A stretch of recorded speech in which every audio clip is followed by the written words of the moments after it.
বর্তমানে সবচেয়ে বড় প্রশ্ন এবং প্রত্যেকের মনের সবচেয়ে বড় বিভ্রান্তি হল দ্বীনের পথে আসা পরিস্থিতি এবং বাধাগুলো নিয়ে। মুসলমানরা কিভাবে তাদের দ্বীনের উপর চলার পূর্ণ স্বাধীনতা অর্জন করবে? জীবনের প্রতিটি শাখায় এবং দ্বীনের মেহনতের প্রতিটি ক্ষেত্রে আজ এই প্রশ্নটিই উঠছে যে দ্বীনের পথে চলা এই বাধাগুলো কিভাবে দূর হবে।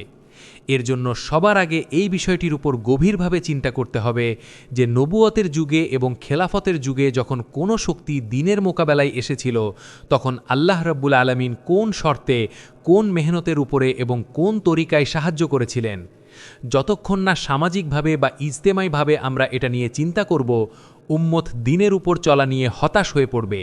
তারা দ্বীন ছেড়ে দুনিয়াকে বেছে নেবে এই ভেবে যে দ্বীনের উপর তো চলা যাচ্ছে না, তাই এখন দুনিয়ার পথই বেছে নেওয়া উচিত, যাতে অন্তত জীবনের প্রয়োজন এবং জীবিকার সমস্যাগুলো সমাধান হয়। আমার সম্মানিত বন্ধু ও মুরব্বীগণ, আল্লাহ রাব্বুল আলামিন প্রতিটি যুগেই দ্বীনের মোকাবেলায় আসা শক্তিগুলোকে পরাধূত করেছেন দাওয়াত এবং ইবাদতকে একত্রিত করার মাধ্যমে। একজন ব্যক্তির দ্বীন থেকে শুরু করে একটি জামাত বা সমষ্টির দ্বীন পর্যন্ত কোনো রাজত্ব, কোনো সরকার বা কোনো শক্তি এর মোকাবেলা করতে পারেনি। এর কারণ কি ছিল? যদি আপনারা কুরআনের আয়াত এবং হুজুর আকরাম সাল্লাল্লাহু আলাইহি ওয়াসাল্লাম ও সাহাবাদের সিরাতের উপর গৌর বা গভীর চিন্তা করেন, তবে উত্তর শুধু এটাই মিলবে যে দাওয়াত এবং ইবাদত এই দুটিকে এদের হকের সাথে আদায় করা হলে দ্বীনের পথে আসা বাধাগুলো এতটাই দুর্বল ও জেরবার হয়ে যায় যে এর মোকাবেলায় আর কোনো শক্তি টিকে থাকতে পারে না। যদি চিন্তা করা হয় তবে এই দুটি কারণই পাওয়া যাবে: দাওয়াত এবং ইবাদত উভয়কে তাদের হকের সাথে একত্রিত করা, দ্বীনের উপর অবিচল থাকা এবং বাধার বিরুদ্ধে আল্লাহর সাহায্য নামিয়ে আনার মূল কারণ। বরং এটি আল্লাহর শর্ত।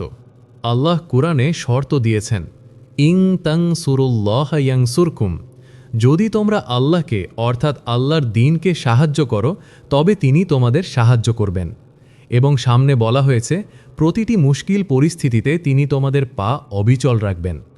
আল্লাহ এখানে নুসরত বা সাহায্যের শর্ত জুড়ে দিয়েছেন। আর ইজতেমাইভাবে বলা হয়েছে যে যদি উম্মত সমষ্টিগতভাবে দ্বীনের সাহায্যকারী হয় তবে আল্লাহ তাদের দ্বীনের ওপর চলতে সাহায্য করবেন এবং তাদের কদম শরিয়াতের ওপর মজবুত করে দেবেন।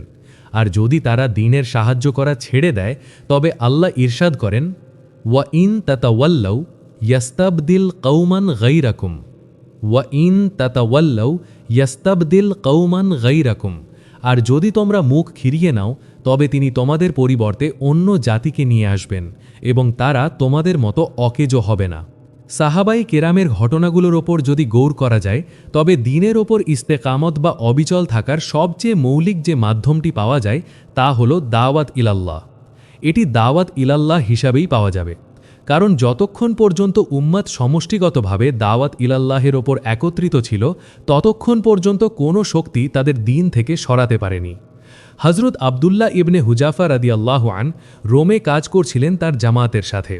রোমের বাদশাহ জানতে পারলেন যে এই জামাতে একজন সাহাবী আছেন যার নাম আবদুল্লাহ ইবনে হুজাফা রাদিয়াল্লাহু আন। বাদশাহ তাকে বন্দী করলেন এবং খ্রিস্টান হওয়ার দাওয়াত দিলেন। তিনি বললেন, আমি আমার দ্বীন বদলাব না, কারণ বাস্তবতা হলো যে ব্যক্তি নিজের দ্বীনের দায়ী হয় সে বাতিলের প্রতি মদউ হতে পারে না।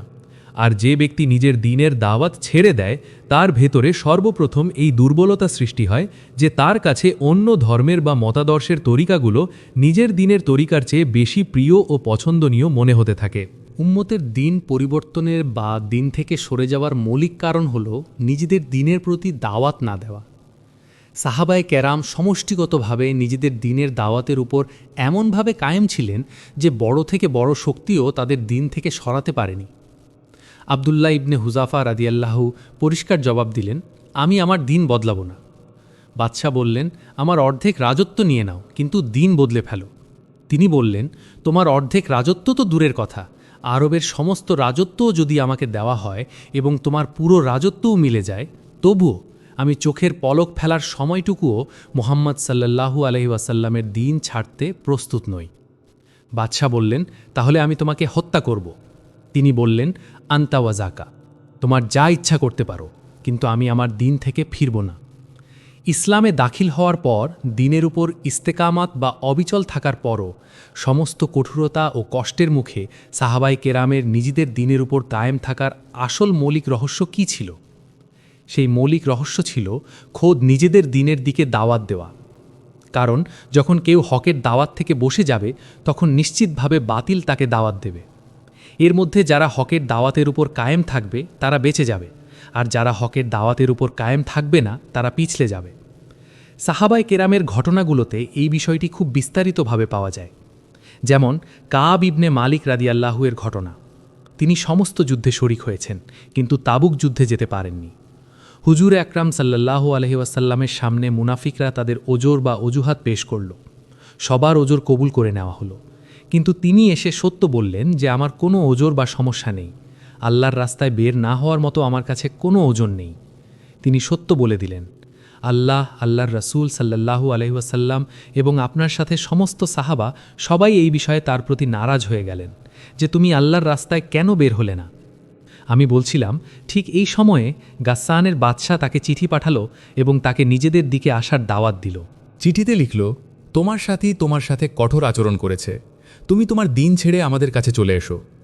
গাসসানের বাদশাহ তাকে নিজের দিনের দাওয়াত দেওয়ার ইচ্ছা কেবল এজন্যই করল কারণ সে দেখল যে এই ব্যক্তি একসময়ের জন্য নিজের দিনের দাওয়াত ছেড়ে দিয়ে খুরুজ বা বের হওয়ার তাকাজা থেকে বিরত থেকে আল্লাহর রাস্তায় বের হওয়া থেকে একবার বসে গেছে। তাই সে ভাবল এটাই সুযোগ তাকে নিজের দিকে দাওয়াত দেওয়ার। কাব ইবনে মালিক রাদিয়াল্লাহু আনহু মদিনা মুনাওয়ারার সমস্ত পরিস্থিতির বিপরীত হওয়া সত্ত্বেও সবার চেহারা তার দিক থেকে ঘোরানো, কেউ সালামির জবাব দিচ্ছে না, এমনকি হুজুর আকরাম সাল্লাল্লাহু আলাইহি ওয়াসাল্লামকেও সালাম দিতেন এবং গড় করে দেখতেন যে জবাব দেওয়ার জন্য হুজুরের ঠোঁট মোবারক নড়ছে কিনা। এত কঠোর নারাজগি কিয়ামত পর্যন্ত আগত উম্মতকে এটা বোঝানোর জন্য ছিল যে আল্লাহর রাস্তার এই নকল হারকাত বা দাওয়াতে ইলাল্লাহের মাকসাদের জন্য এতে সামান্যতম কমতি করাও আল্লাহ ও আল্লাহর রাসূলের নারাজগির কারণ। 50টি রাত, এটা কোনো মামুলি সময় নয়। তওবার আয়াত নাজিল হতে দেরি হচ্ছিল। সারা মদিনা একদিকে, হুজুর থেকে শুরু করে সাধারণ মানুষ পর্যন্ত সবাই নারাজ। কেন? কি ভুল হয়েছিল? কি এমন গুনাহ হয়েছিল? তিনি তো সব ক্ষেত্রে শরিক ছিলেন, শুধু তাবুক যুদ্ধের একটি ক্ষেত্রে তিনি আল্লাহর রাস্তায় বের হননি। কোনো ওজর ছিল না। নিজেই রেবায়াতে বলেন যে আমার কাছে 2টি সওয়ারি ছিল, কিন্তু আমার বের হওয়া শুধু পেছাতে থাকলো, এমনকি আপনারা ফিরে এলেন। আমি আরজ করছিলাম যে গাসসান বাদশাহ এই অপেক্ষায় ছিল যে এদের কোনো একজন ব্যক্তি, এদের জামাদের কোনো একজন সদস্য, মুসলমানদের ইজদিমাইয়াত বা ঐক্যবদ্ধতা থেকে কোনো একজন লোক দাওয়াতে ইলাল্লাহের মেহনত থেকে বসে যাক, থেমে যাক, এবং আমি তাকে আমার দিকে ডেকে নেব। কিন্তু সাহাবায়ে কেরামের কোরবানি এবং তাদের ইখলাস আর তাদের সমস্ত অপছন্দনীয় বিষয় ও অসন্তুষ্টি সত্ত্বেও নিজেদের কাজের উপর অটল থাকা, এই সব কিছুর জবাব কাব ইবনে মালিক রাদিয়াল্লাহু আনহু বাদশাকে এভাবে দিলেন যে রেশমি কাপড়ে মোড়ানো চিঠিকে চুলার আগুনে জ্বালিয়ে চিরদিনের জন্য জানিয়ে দিলেন যে তুমি বাতিলের দাওয়াত দিচ্ছ। বাতিলের দাওয়াত হকের অনুসারীদের বাতিলের দিকে দেওয়া এই চিঠি পড়ার যোগ্য নয়। এর ওপর আমল করা তো অনেক দূরের কথা। তার চিঠির অবমাননার জন্য, তার দাওয়াতের অপমানের জন্য, ভবিষ্যতে তাকে বাতিলের দিকে দাওয়াত দেওয়া থেকে নিরাশ করার জন্য কাব ইবনে মালিক রাদিয়াল্লাহু আন তার চিঠিকে চুলার আগুনে জ্বালিয়ে দিলেন এবং জ্বালিয়ে দিয়ে এটা প্রমাণ করলেন যে এক মুসিবত শেষ হয়নি, আল্লাহ ও আল্লাহর রসুল আমাদের উপর অসন্তুষ্ট। দ্বিতীয় মুসিবত চলে এসেছে যে গাসসান বাদশাহ বলছে আমাদের কাছে চলে আসো। আমি 2টি উদাহরণ দিলাম। একটি আবদুল্লাহ ইবনে হুজাফা রাদিয়াল্লাহু আনহের, তাকে খুরুজ বা বের হওয়ার জমানায় বাদশাহ দাওয়াত দিয়েছিলেন, আর এদেরকে খুরুজ ছাড়ার জমানায় বাদশাহ দাওয়াত দিয়েছিলেন। উভয়ের জবাব এত নিরাশজনক জবাব যে রোমের বাদশাহ নিরাশ হয়ে বললেন, আমি তোমাকে ছেড়ে দেব, তুমি আমার মাথায় একটা চুমু দাও। মনে হলো যে এক কাফেরের মাথায় চুমু একজন মুমিন দেবে, এটা কিভাবে সম্ভব? কারণ যারা নিজেদের দ্বীনের ওপর কায়েম থাকেন এবং নিজেদের দ্বীনের সাহায্যকারী থাকেন, আল্লাহ রব্বুল ইজ্জত তাদের সামনে বড় বড় বাদশাহীগুলোকে ঝুঁকিয়ে দেখান।